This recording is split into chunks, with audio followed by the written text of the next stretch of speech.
नमस्कार, तू हिरे माझा मितवा ह्या सिरियलच्या आजच्या भागामध्ये आपण पाहत आहोत. ईश्वरीला वाईट वाटत असतं. सगळेजण तिला खूपच वेगळी वागणूक देत आहे. तिला कोणी समजून घेत नाही आहे. तिचं सगळेजण तिरस्कार राग करत आहे. ती कुणालाही घरात नकोशी आहे असं तिला जाणवते. त्याच्यासाठी तिला रडायला येत असतं. आणि आज कुणास ठाऊक तिला तिच्या आईची फार आठवण येत असते. तर ती आर्नवला म्हणत असते की मी आईकडे जाते. तर तो म्हणतो की नको जाऊस, तिथे गेल्यावर त्यांना सगळ्यांना कळेल तर कसं वाटेल.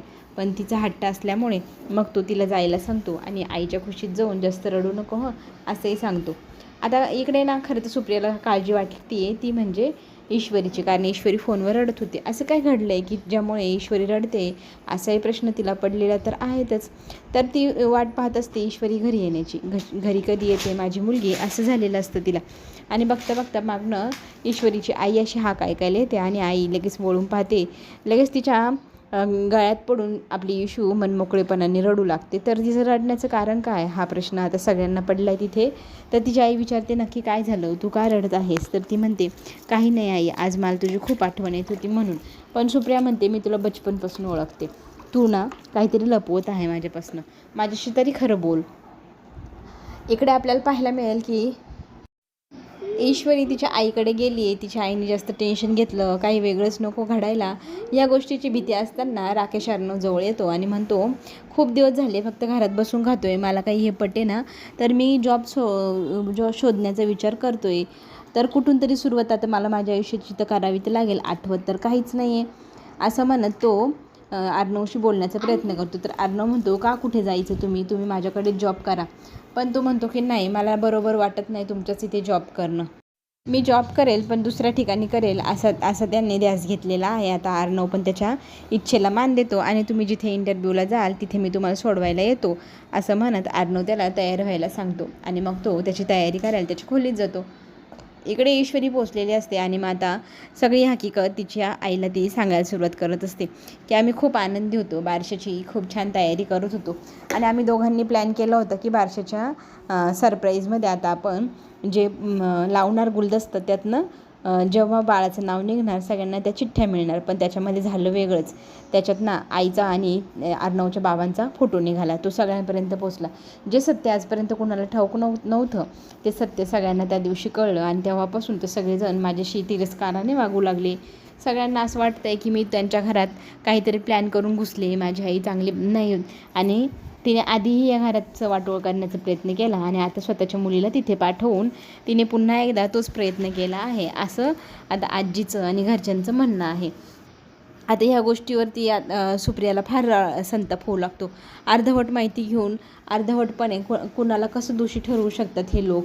मला तर हे काही पटेना, माझं खरं तर डोकंच काम करेना. मी ना आत्ताच्या आत्ता आयुष्य तुझ्यासोबत येते, त्यांना सगळ्यांना जा विचारते की माझ्या मुलीशी असे कसे वागू शकतात सगळेजण. तिने काही केलं आहे का, ती जन्माला तरी आलेली होती का ज्या वेळेला हे सगळं घडलं. असं कसं माझ्या संस्कारांवरती कोणी बोट उचलू शकतं असं म्हणत तिचा संताप होत असतो. आणि ईश्वरा ती म्हणत असते की आत्ताच्या आत्ता चल तुझ्या घरच्यांशी मी बोलते असं म्हणत तिला हाताला धरून ती घेऊन जाण्याचा प्रयत्न करू लागते.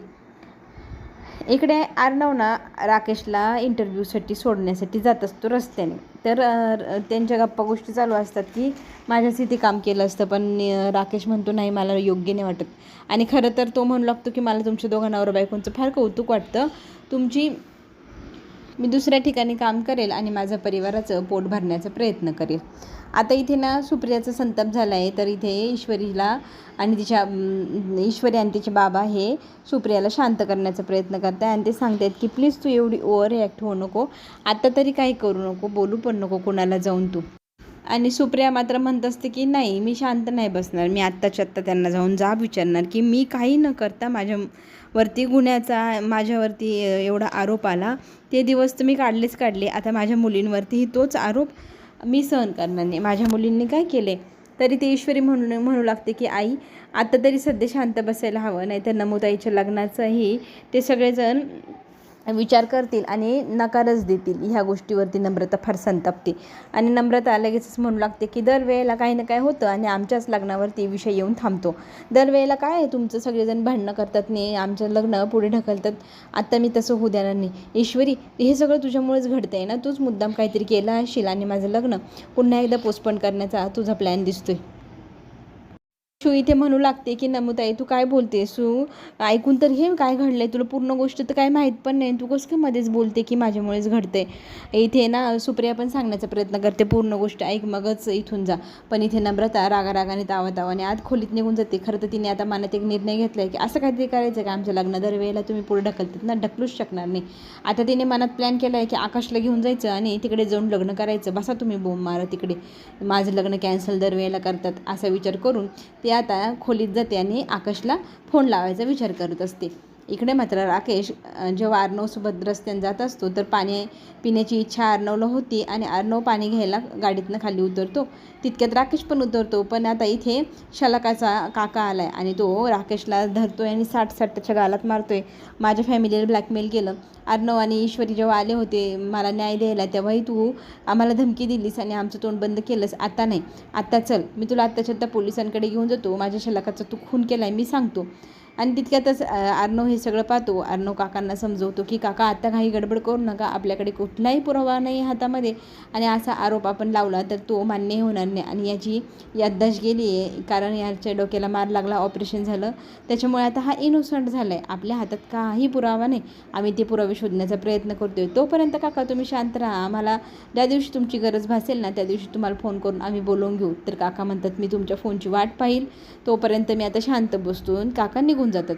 आता राकेश तर घाबरलेला असतो, रडत असतो की मी इतका वाईट माणूस आहे का, मी काय काय केलं आहे मला सांगा ना, मी खरंच गुन्हेगार आहे का, मला पोलिसांची ताब्यात द्या, मी एखाद्या व्यक्तीचा जीव घेऊ शकतो का, असं इनोसंटपणे बोलत असतो. आणि त्याच्या त्या केबिलवाल्या प्रश्नाला अर्णवने काय उत्तर द्यावं हेच त्याला कळेना, पण तो म्हणतो की तुम्ही ना तो माणूस वेडा होता त्याच्याकडे लक्ष देऊ नका, फक्त आता मी काय सांगतो ते ऐका. आणि मग तो राकेशला पाणी प्यायला देतो आणि शांत करून तुम्ही ह्या गोष्टींचं टेन्शनच घेऊ नका असं म्हणू लागतो. आणि राकेशला मग तो पुन्हा गाडीत बसवतो आणि घरी घेऊन गेलेला असतो. आता आपल्याला हेही पुढे पाहायला मिळेल की घरामध्ये बोलणं चाललं असतं की ईश्वरी फारच चालाख मुलगी निघाली, तिची आई जशी चालू होती, जसं बाबांना त्यांनी अंजली म्हणते बाबांना माझ्या सुप्रियाने कसं अडकवण्याचा प्रयत्न केला होता तसं सेम ना ईश्वरीने पण केलं, पण माझ्या बाबांच्या तावडीतनं म्हणजे माझे बाबा तिच्या तावडीत आले नाही. आणि आता ईश्वरीच्या तावडीत मात्र माझा भाऊ अर्णव हा आलाय, तिच्या जाळ्यात तो अडकलेला आहे. पण ह्या दोघीही मायलेकींची सगळी चाल आपल्याला कळली, आता आपण ईश्वरीला ह्या घरात राहूच द्यायचं नाही.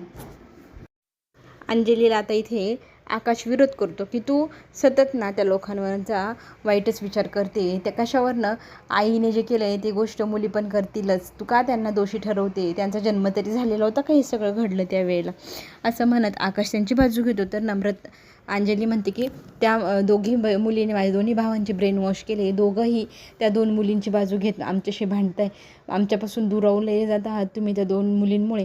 तर इथे ना मामा अंजलीला म्हणत असतात की अंजली जरा शांततेत घे. नम्रताच्या बाबतीत इथे आकाश इतका पजेसिव्ह होतो, तिच्या बाजूने बोलताना सगळ्यांशी तो भांडत असतो. आजी म्हणत असते की आधीच माझ्या डोक्याला खूप ताण आहे, तर तुम्ही सगळेजण प्लीज शांत बसतात का.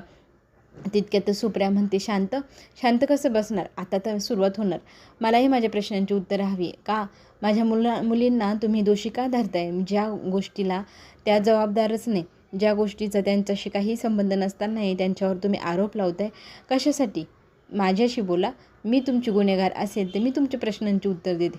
अंजली इथे सुप्रियाला म्हणू लागते की तुमचा भोळा भाळा जो चेहरा आहे ना तो तुम्ही तुमच्याजवळच ठेवा, आम्ही काय तुमच्या ह्या चेहऱ्याला आता फसणार नाही, आधी अडकलो तुमच्या ह्या भोळ्या भाळ्यापणाला, आधी वाटायचं तुम्ही खूप चांगले आहात, पण आता तुमचा खरा रंग, तुमचा खरा चेहरा मला दिसला आहे. तरी ती सुप्रिया म्हणते खरंच तुम्हाला वाटतं का हो आजी, आम्ही इतक्या वाईट चालीचे लोक आहोत आणि आम्ही तुम्हाला फसवलेलं आहे. तर आजी म्हणू लागते की हे जे काही तुमची नाटकं आहे ना इमोशनली आमच्या मनात हात घालण्याची, तर ती तुम्ही आत्ताच्या आत्ता बंद करा. भावनिकदृष्ट्या आम्हाला तुम्ही भावूक करून आत्तापर्यंत ब्लॅकमेल करत आलात, पण आता तुमच्या ह्या भावनेच्या भारामध्ये आम्ही आत्ता अडकणार नाही, असं आजी स्पष्टच बोलते. आणि घरातल्या गोष्टींचा इथे ना वल्लवी बाहेरच कानोसा घेत असते, कोणाच तरी भांडण्याचा बोलण्याचा जोरजोरात आवाज येतोय, पण नक्की कोण असेल. तिला ते क्षण आठवू लागतात की सुप्रियाला मी चांगलंच अडकवलं आहे, तर सुप्रिया माझ्याबद्दल तर नाही ना बोलत आहे.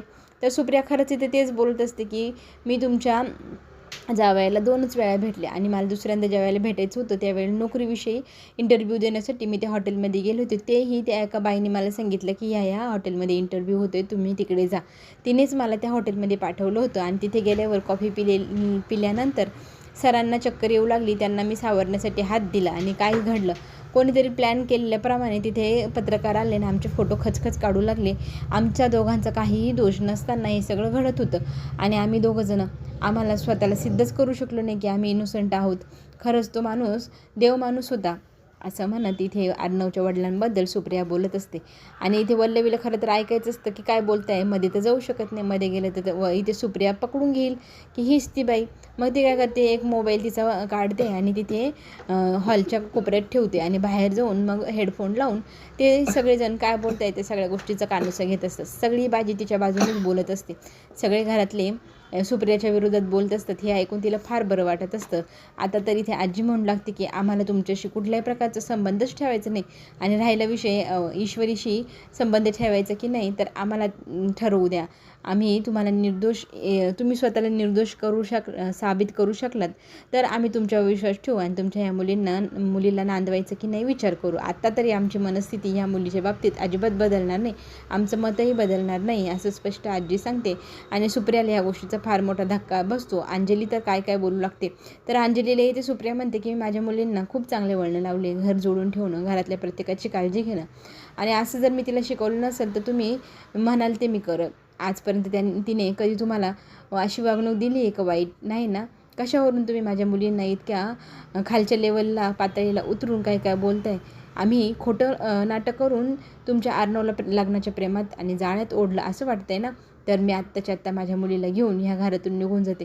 जोपर्यंत तुम्ही आता आमची माफी मागत नाही ना तोपर्यंत आम्ही माझ्या मुलीला ह्या घरात नांदायला पाठवणारच नाही, असं म्हणत व ईश्वरीच्या मनाच्या विरोधात इथे सुप्रिया तिचा हात धरते आणि खेचत खेचत तिच्या घरी घेऊन जाते. अर्णवला जेव्हा घरी आलं हे सगळं कळतं ना तेव्हा अर्णव म्हणतो की आत्ताच्या आत्ता चला आपण तिला घेऊन येऊया. पण इथे अंजली म्हणू लागते की आमची कुणाची इच्छा नाही तिथे येण्याची, तुला जायचं असेल तर तू सरळ जाऊ शकतोस, आम्ही काही येणार नाही, असं स्पष्टच तिने सांगितलेलं असतं अर्णवला. अर्णव एकटा जातो. सुप्रियाशी बोलण्याचा प्रयत्न करतो पण सुप्रिया म्हणते की मी आता खंबीरपणे माझ्या मुलीच्या पाठीशी उभी राहणार आणि मी आता ठरवलं आहे की अजिबातच मी माझ्या मुलीला पाठवणार नाही तुमच्या घरी. चला तर मग पुढे काय होणार पाहण्यासाठी आपण पुन्हा भेटू. तोपर्यंत धन्यवाद.